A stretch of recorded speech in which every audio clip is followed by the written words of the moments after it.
2월 5일 주일 찬양의 말씀을 나누겠습니다. 오늘 본문 말씀은 레위기 18장 26절에서 30절까지의 말씀이고 제목은 세상 풍속을 따르지 말라라는 제목으로 말씀을 나누겠습니다. 우리가 레위기 말씀을 통해서 거룩한 백성의 삶을 어떻게 살아야 하는지에 대한 말씀을 나누고 있습니다. 특별히 오늘 본문 말씀 레위기 18장 2절에서 4절 말씀을 보시면 하나님께서 이스라엘 백성들에게 다음과 같이 말씀하고 계십니다. 너는 이스라엘 자손에게 말하여 이르라. 나는 여호와 너희의 하나님이니라. 너희는 너희가 거주하던 애굽 땅의 풍속을 따르지 말며 내가 너희를 인도할 가나안 땅의 풍속과 규례도 행하지 말고 너희는 내 법도를 따르며 내 규례를 지켜 그대로 행하라. 나는 너희의 하나님 여호와이니라. 아멘. 이 말씀을 보면 두 가지 풍습을 따르지 말라라고 말씀합니다. 첫 번째 풍습은 애굽 땅의 풍습이고 두 번째는 가나안 땅의 풍습입니다. 그런데 애굽과 가나안 땅의 풍습 중에 무엇을 따르지 말라라고 지시하시는 것입니까? 본문 6절 말씀입니다. 각 사람은 자기의 살부치를 가까이 하여 그의 하체를 범하지 말라. 나는 여호와이니라. 아멘. 이 말씀을 보면 살부치라는 말이 나옵니다. 살부치라는 말은 이 살이라는 말과 몸이라는 말의 합성어입니다. 즉 혈연 관계를 말하는 것인데 더 쉽게 말하면 근친상간을 하지 말라라는 말씀입니다. 7절에서 18절까지의 말씀을 보면 이 근친상간을 금지한 것들이 나오게 됩니다. 어머니의 하체를 범하지 말 것, 이모나 고모의 하체를 범하지 말 것, 형제나 자매 간의 하체를 범하지 말 것, 손녀의 하체를 범하지 말 것, 동생이나 형의 아내의 하체를 범하지 말 것. 왜 이렇게 하나님은 이 근친상간을 금지하였을까요? 애굽에서는 이런 것들이 너무나 자연스러운 일이었다고 합니다.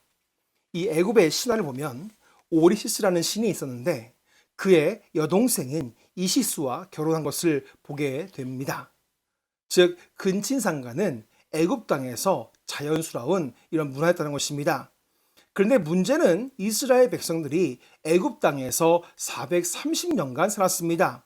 그래서 그들의 문화 속에 함께 있었기 때문에 하나님의 백성으로 거룩하게 살기 위해서 그 모든 성문화를 하나님이 창조하신 거룩한 순리대로 이루어지는 성문화로 바꿔야 했기 때문입니다. 하나님께서 아담과 하와를 창조하시고 하신 말씀이 창세기 2장 24절 말씀에 나와 있는데 이러므로 남자가 부모를 떠나 그의 아내와 합하여 둘이 한 몸을 이룰지어다 라고 말씀하고 있습니다. 하나님의 창조 질서는 남자와 여자가 만나서 한 몸을 이뤄서 새로운 가정을 만드는 것입니다. 그래서 하나님의 창조하신 성은 이 가정은 일부 일처제입니다. 하나님의 창조하신 이 디자인한 성이라는 이 책을 보면 남자와 여자의 성은 그 부부 안에서만 이루어지도록 하고 있습니다. 또한 그 안에서 기쁨을 맛보도록 했다는 것입니다. 그래서 여러분 잠언 5장 15절에서 19절 말씀을 보면 가정 안에서의 성에 대해서 성경은 이렇게 말씀하고 있습니다. 너는 내 우물에서 물을 마시며 내 샘에서 흐르는 물을 마시라. 어찌하여 내 샘물을 집 밖으로 넘치게 하며 내 도랑물을 거리로 흘러가게 하겠느냐. 그 물이 내게만 있게 하고 타인과 더불어 그것을 나누지 말라. 내 샘으로 복되게 하라. 내가 젊어서 취한 아내를 즐거워하라. 그는 사랑스러운 암사슴 같고 아름다운 암노루 같으니 너는 그의 품을 항상 족하게 여기며 그의 사랑을 항상 연모하라. 아멘.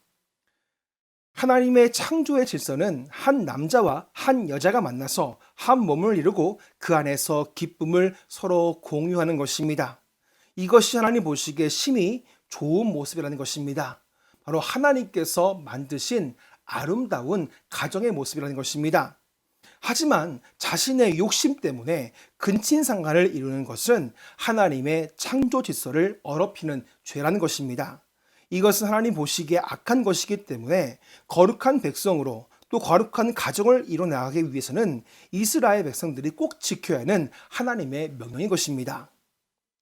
본문 말씀 20절에서 26절까지 말씀을 한번 잘 들어보시기 바랍니다.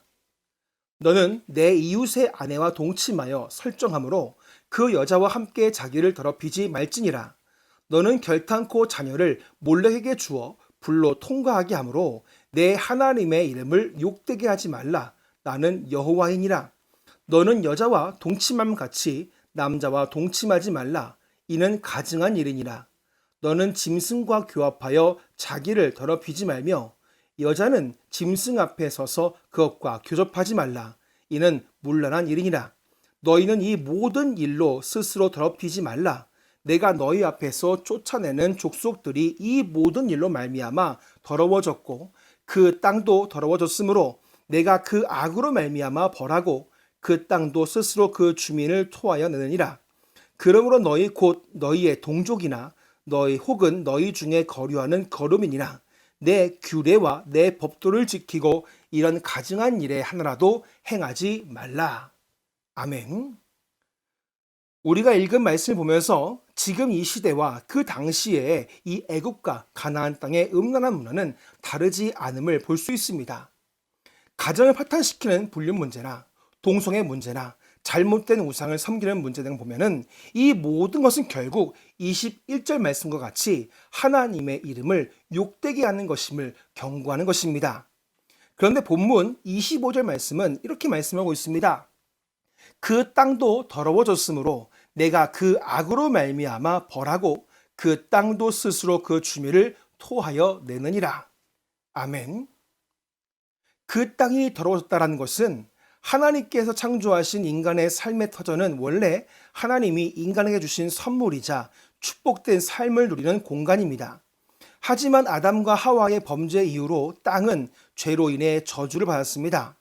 그런데 이런 죄악이 땅에 계속 쌓이게 되면 결국 하나님의 심판을 받게 되는 것입니다. 우리가 수요일 날 말씀을 들었듯이 하나님은 죄에 대한 심판을 행하시는 공의 하나님이시기 때문에 죄악된 모든 문화에 대한 심판을 할 수밖에 없는 것입니다. 아직도 이 땅에 동성애 문화, 잘못된 성문화, 또한 가정을 파탄시키는 잘못된 이 성문화가 가득합니다. 이로 인해서 점점 가정은 망가지고 잘못되고 뒤틀린 성문화는 하나님의 창조의 섭리를 거슬르고 또 나아가서는 하나님께 도전하는 죄악된 행위입니다. 그렇다면 이런 문화 속에서 우리가 살고 있는데 어떻게 우리가 해야 합니까? 본문 30절 말씀은 우리에게 이렇게 말씀하고 있습니다. 그러므로 너희는 내 명령을 지키고 너희가 들어가기 전에 행하던 가증한 풍속을 하나라도 따름으로 스스로 더럽히지 말라. 나는 너희의 하나님 여호와이니라. 아멘. 우리가 이 세상에서 세상 풍속을 따르지 않고 하나님의 뜻을 따라 살 수 있는 방법은 바로 하나님의 말씀, 하나님의 명령을 지키는 것밖에는 없습니다. 바로 하나님의 말씀을 듣고 그 말씀을 날마다 가슴에 새기는 것밖에는 방법이 없다라는 것입니다. 그래서 시편 119편 9절과 11절 말씀은 우리에게 이렇게 도전하고 있습니다. 청령이 무엇으로 그의 행실을 깨끗하게 하리이까? 주의 말씀만 지킬 따름이니이다. 내가 주께 범죄하지 아니하려 하여 주의 말씀을 내 마음에 두었나이다. 아멘. 성도 여러분, 이 세상은 지금도 우리에게 세상 문화를 따르는 것을 당연하게 받아들이도록 여러 방면으로 우리를 현혹하고 있습니다. 그래서 하나님으로부터 멀어지게 만들고 있습니다. 하지만 우리는 거룩한 하나님의 백성입니다. 하나님의 말씀을 우리 가슴에 담고 하나님이 창조하신 그 섭리와 하나님의 말씀을 따라 살도록 우리 스스로가 말씀을 가까이 함으로 우리를 지켜내야 되는 것입니다. 더 나아가서는 이 세상의 문화가 하나님의 거룩한 문화로 덮어질 수 있도록 우리가 중보 기도를 해야 되는 것입니다.